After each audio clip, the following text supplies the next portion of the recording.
భర్త చనిపోతే ఒక ఎదురు రాకూడదని స్త్రీని చిన్న చూపు చూస్తున్నారు.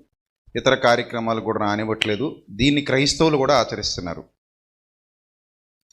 ఆచరించే వాళ్ళు క్రైస్తవులు కాదు.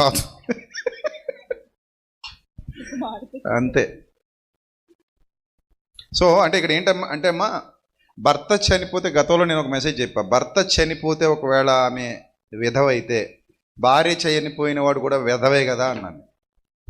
వాళ్ళ స్టాండర్డ్ ప్రకారం వాళ్ళ మతం అదే చెప్తుంది. శ్లోకాలు కూడా ఉన్నాయి. సో కాబట్టి మనం కొన్ని విషయాల్లో అప్డేట్ అవ్వాలి, అజ్ఞానంలో నుంచి బయటికి రావాలి, మూఢ విశ్వాసాలను తొలగించుకుంటూ ముందుకెళ్ళాలి. కరెక్ట్. సో ఇది ఒక మూఢ విశ్వాసం. మీరు ఏదైతే రాసి పంపించారో భర్త చనిపోతే చూడకూడదు, దగ్గర రానివ్వకూడదు అనేది, అదొక మూఢ విశ్వాసం. ఆ విశ్వాసంలో నుంచి బయటికి రావాలి. తర్వాత